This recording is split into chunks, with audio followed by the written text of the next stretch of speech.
What's up, everybody? In today's video I'm gonna be analyzing some of my brother's games. So yeah.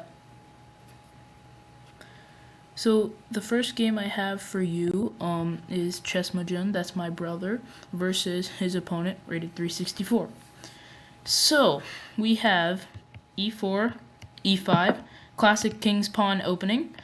And then we have knight f3, knight c6. So normal opening so far, we have pretty normal king's pawn game. Bishop c4, knight f6. So this is the two knights defense, very common at a lot of levels in chess. And we have knight c3, bishop c5, the Italian game. So from here you can do a lot of things. You can go d3, that exists. You could go with castles kingside, which is what happens in the game. So black castles, d3, d6. So here, in this kind of position, what you try to go for is bishop g5, knight to d5. If you can, try to put pressure on this knight. This pawn should try to go here as soon as possible to prevent anything from going to g5. And whichever side makes use of a pin, this kind of pin here, that is the side which will gain an advantage out of the opening. So we have bishop g5, bishop g4, like we said here. And this is given an inaccuracy because what you should do is you should immediately try to kick the bishop, because the thing is, now it's white's move, and white can go with the move knight to d5. It shows here as the best move, because if black responds in turn, then white can do this first. And after takes, this is a very advantageous position for white. The computer says to go here, which I think is kind of an odd move, but so if you were to play rook d8 here, you could easily just sidestep any kind of complications with king to h1, and after, because now knight takes is not a check, and after takes there, now this rook moves, comes with a check, and suddenly you find things going south very fast. So this is kind of a very dynamic position that you have here. So after h3, bishop e6. So here, this is a very common move that happens. What black likes to do is try to take and kind of open up the rook's file here, give it a semi-open file kind of. The computer always likes taking. So we have captures, and so now a great move would be bringing the queen out. Here would also be nice. You can also try to target the knight over here, bishop over here, sorry, by playing knight a4. And basically your only choice for this move, if you play this, and you try to escape, then it's kind of a waste of time, and if you go here, then you can just get pushed around, and eventually your bishop will get taken. So it's best to just allow this, play this first, and allow it to get taken, and then you take with the a pawn here to kind of open up your rook. And although these are doubled pawns, they aren't the worst doubled pawns in the world, and you can always try to undouble them by trying to trade off on the c file. So we have queen e2, h6 here. So bishop e3, again, trying to go for the same idea, the doubled pawns, because this kind of structure here is very good for black, as you can easily just, push, and it's not very hard to undouble your pawns here. So bishop takes, knight to b4. And this is a pretty good move because it targets this pawn, kind of an active move, forces white to kind of go back. So we have queen d2, very good move. Rook c1 is also possible, and the pawn isn't hanging here because of the knight. So we have queen d2, queen d7, a3 here, and the knight slides back. So very normal position out of the opening.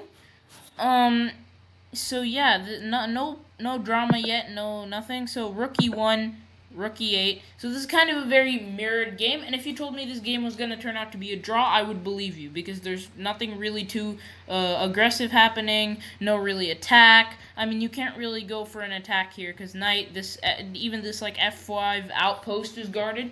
And so if you're trying to plant the knight here, you can put the rook here, bring the king out, and you don't really have any steam to start an attack. So we have rook e3, kind of an ambitious move here. You can see the eval bar has minus 0.5 evaluation, because this isn't a very good move.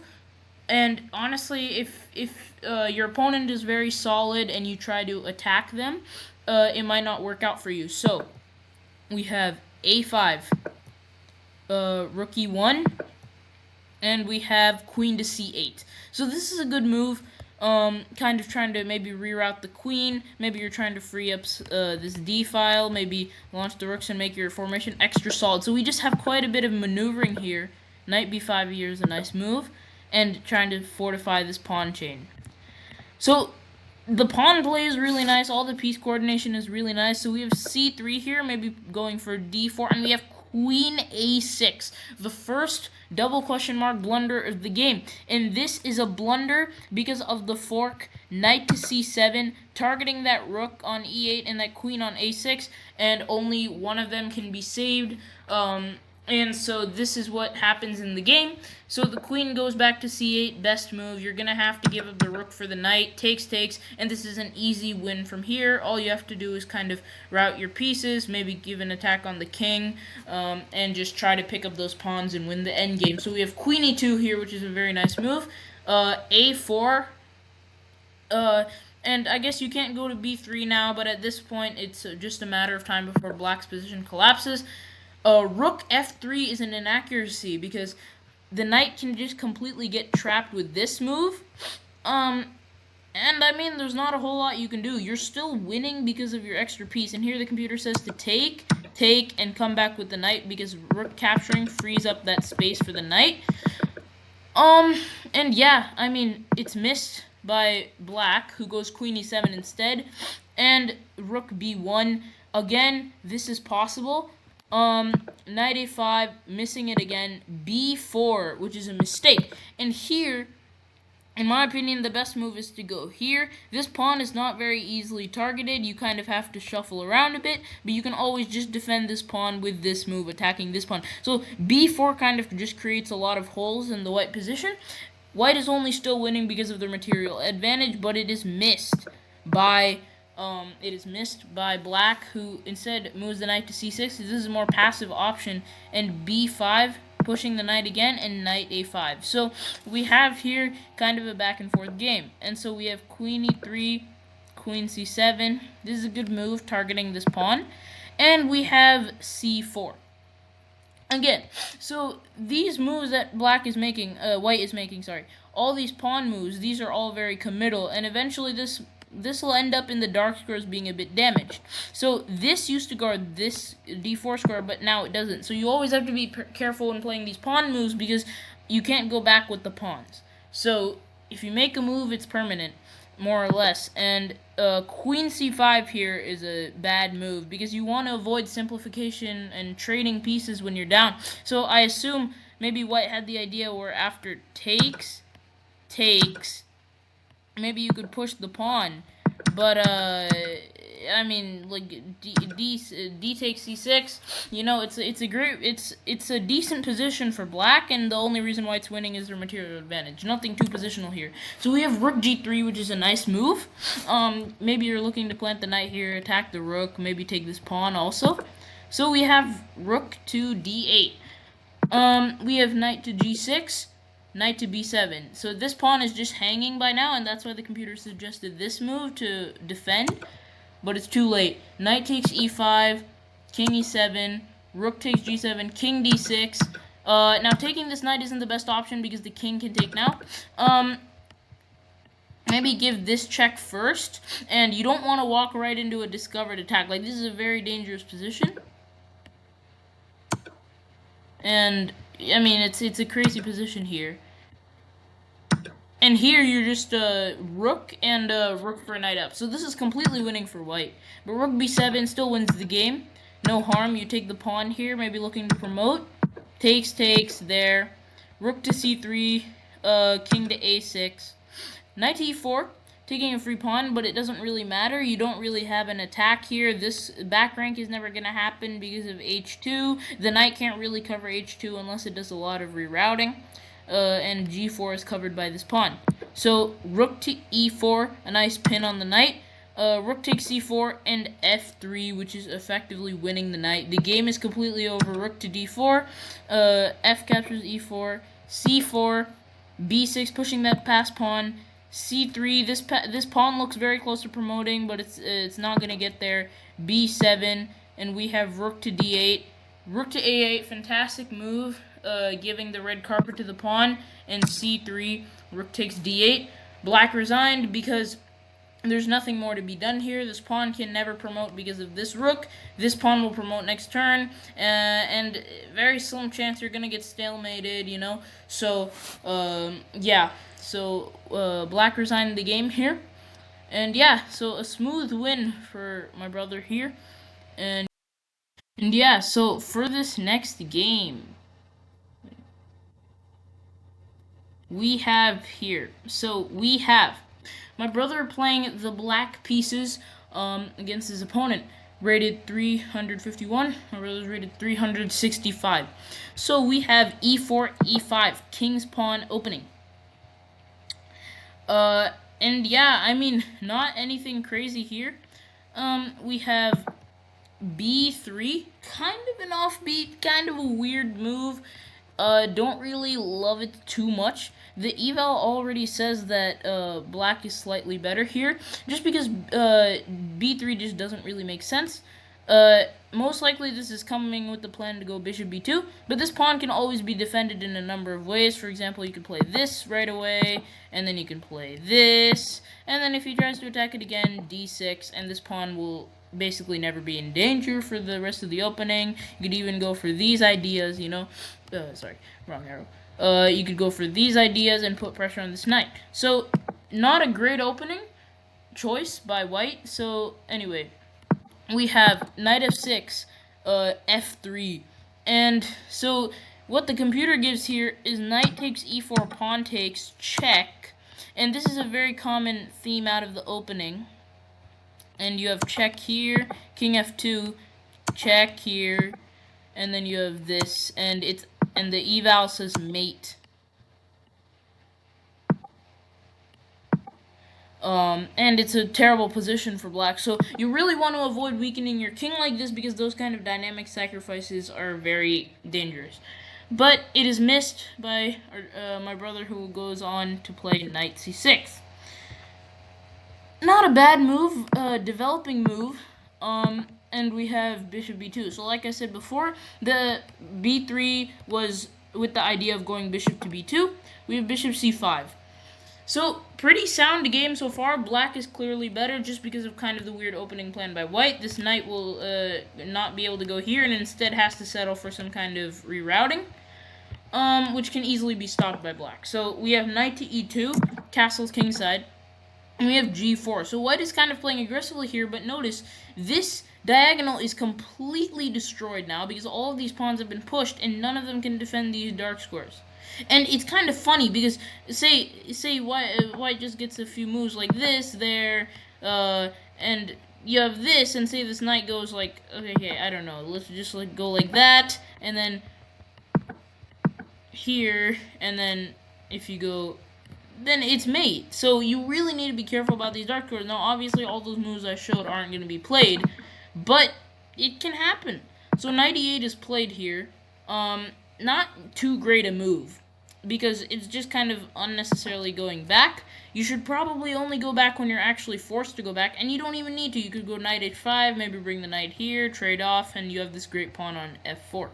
So we have knight e8, d4. So striking out in the center here, e takes, knight takes, bishop takes, knight takes, queen takes. So we have a massive simplification, which is good, because this is a clearly better endgame. All of these pawns are kind of weird. You can even consider bringing the queen out and try to attack these weak pawns. It might work. So knight d6. This is not a good move because white can just immediately begin like a massive pawn storm. And you have to be careful because you might get mated with all these pawns. Like here, there, there. And this is like game over. Like almost game over. Like, what are you going to do here? You have to play something like this, obviously, to keep the queen out. I think even that works, yeah. So you have check here, and it's a very complicated position here. So you have to play accurately. Queen to d3, kind of not a necessary move. Queen to h4. So this is a good move, because now the king has to move, can't castle ever, and now the queen can get in. Rook e8, bishop f2, b6. Now this move comes with the idea of fianchettoing the bishop, maybe with the idea to attack this pawn if this f3 pawn ever moves. So this f3 pawn is kind of overloaded because it has to defend both this pawn and this kind of weak pawn at the same time. Now this pawn looks really strong because it's defended by the queen and the bishop, but you can always pile up on it. The rook, the knight, and the queen might also be facing it in the near future. So we have knight d2, bishop to b7, b4. B4 is just kind of a weird move, and it kind of just weakens a pawn for no reason. Like, this pawn is perfectly fine here with the support of the C and A pawn, and really nothing can take it, but B4 doesn't really accomplish anything. You're not going to attack any piece by going B5. Maybe it was played to stop bishop to A6, but that doesn't make sense either, because A5 here, and, you can always play, like, C6 or something. But we have B5 anyway. Not a bad move. Not a terrible move.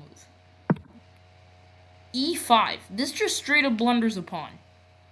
You can just take the pawn here and you have no danger at all. You might be worried about this, but you have to remember it's defended, and you can just be bold and play bishop g2, takes, check, and you're just up a clean 2 pawns, and you should go on to win this endgame easily. So instead of that, we have queen to f2. This move basically gives away almost all of the advantage, because now you can play e takes d, queen takes here, and you can play the very important move not to be losing, queen to f1, because now everything is defended, and this is the best move. And now taking here will automatically just give you a weak pawn on d6. And it can immediately be targeted by, like, knight d5, rook to e1, maybe just going slowly, bringing the knight out, and this pawn, it's even on the wrong square color as the bishop. So it's a problem. You can, like, sack a pawn like that. But instead, f4 is played, and now bishop takes g2, and this is completely losing. This is never going to be a good position. The rook can only go to e1 now, and now you can immediately play knight to c4. And if knight takes, you can even play bishop to f3, win the rook, and you can even take and then take the knight, and this is just completely winning. You're up 9 points of material. The attack is still raging. You could even go like this. This rook is doing nothing. This queen is attacked. It's a disaster for white. So you have to be careful here. So knight to c4 is actually played in this position, and we have a4. Now this is a good move, because this is trying to undermine the support of the knight here. So we have knight takes, queen takes, king takes, pawn takes, and the rook doesn't even take. Instead, he goes rook to e2, trying to attack the bishop, obviously. So we have bishop to f3, nice move here to pick up a pawn. Rook to e3, takes, rook to e6, nice rook left here, trying to maybe go here, multiple squares that this rook can go to. We have h4, a5, nice move. If takes, there, takes, and you can even play something like g6 here, maybe bring king. You can play king to f8. You're up a lot of material, so there's no need to worry about this pass pawn. You can never make progress, and although this is normally a common motif, this pawn blocks everything. So if you don't move this pawn, I think you're fine. You just shouldn't allow anything to major. So a5, b5, rook to b6, attacking the weak pawn, and we have c4.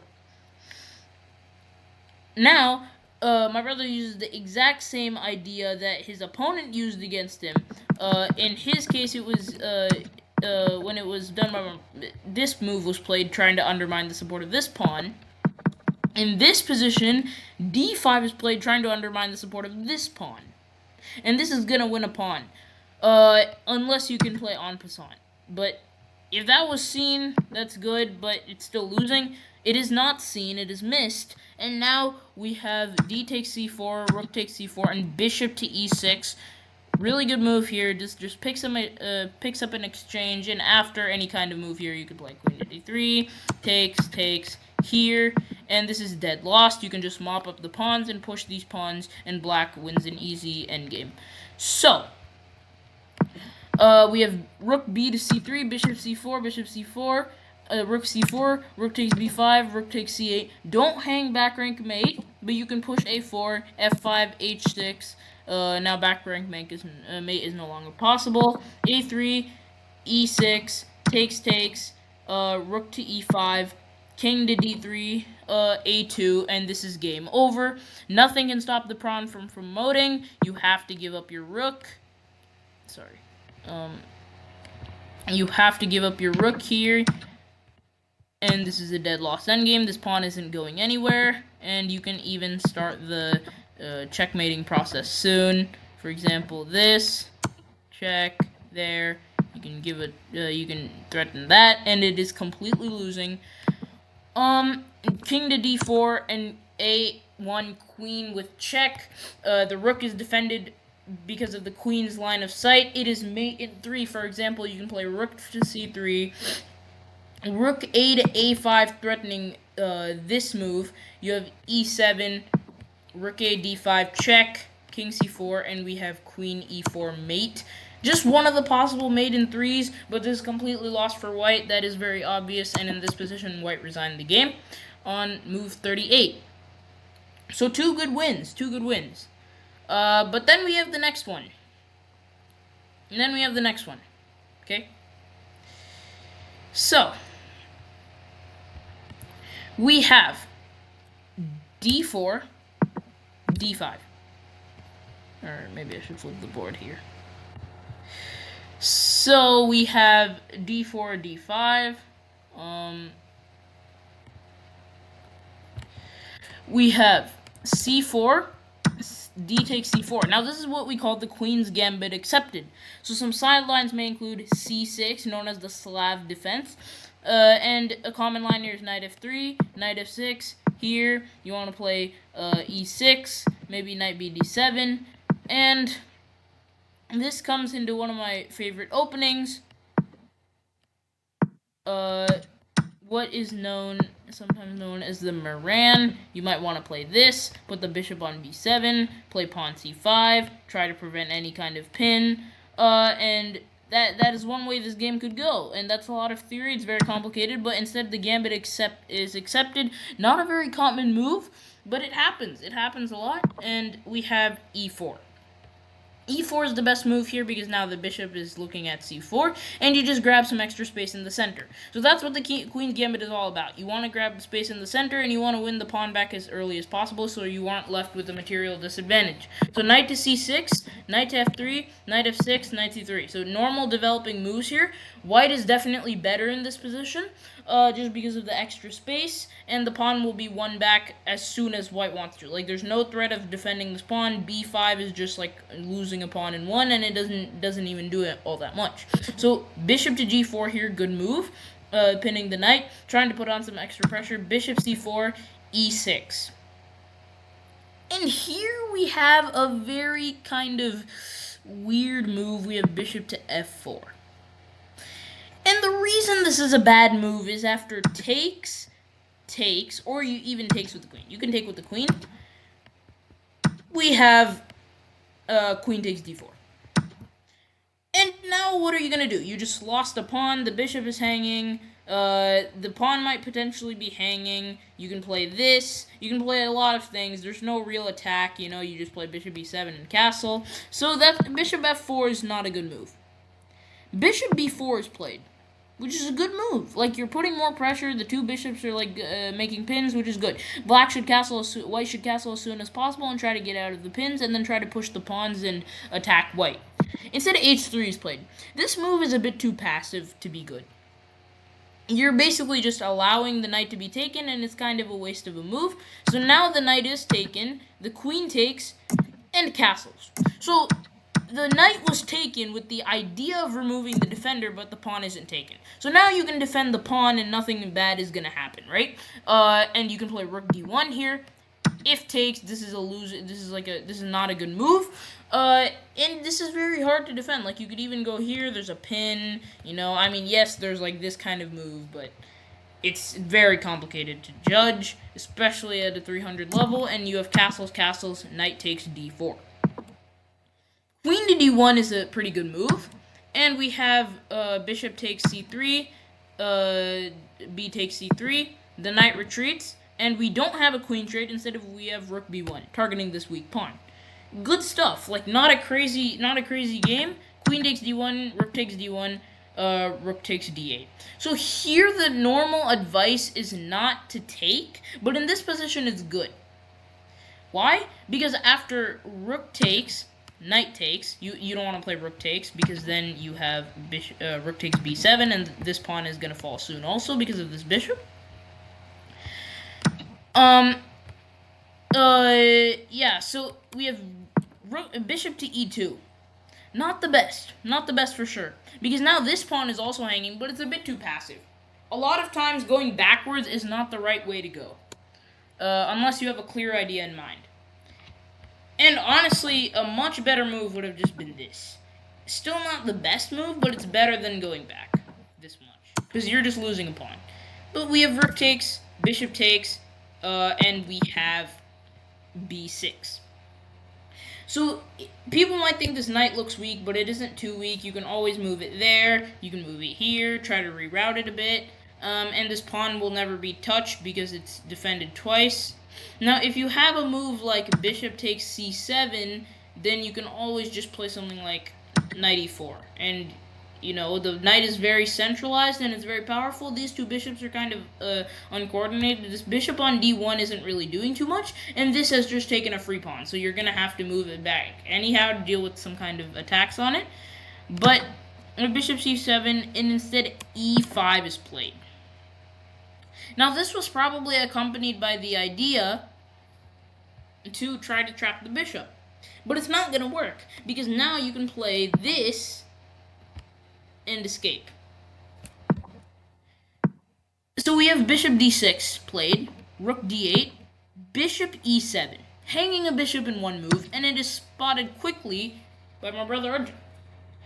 So nothing good for about this position for white now. Both of the pieces are on the back rank. Pawn structure has a lot of holes in it. Two knights are really good in this kind of position. This pawn is hanging, this pawn is hanging, this pawn is hanging, the rook is going to come in, it's going to be all sorts of stuff. So in this position, you're kind of lucky if you don't get mated in like 5 moves. Bishop b3 good, and knight takes e4. So 4-point material advantage for black, as well as a much better position. Bishop here was probably to defend f7, but you can easily just get out of any kind of like pin, and this pawn is never going to get taken, realistically. We have c4. So this just blocks in the bishop also, so it's basically a completely pointless move. So at this point, knight to d2 is okay. It's not the best. You might think, oh, this is a pin. Not really. It can't be really attacked again. Just make sure the king doesn't get too close, but it's not a big deal. So yeah, we have knight to bishop b3, c4, knight to d2 here. And in this position, we have one of the most heartbreaking blunders I've ever seen in my life. My brother playing with the black pieces has worked into a completely winning position, 4 points up. Eval bar says -6, but he blunders mate in 1 and gets back rank checkmated. A sad end to a good game, that's all I'm going to say. Like, it was a great game, great quality of the game, but just wasn't on his side. So that's all I have for you all today. If you enjoyed the video, be sure to like and subscribe, and I'll see you in the next one.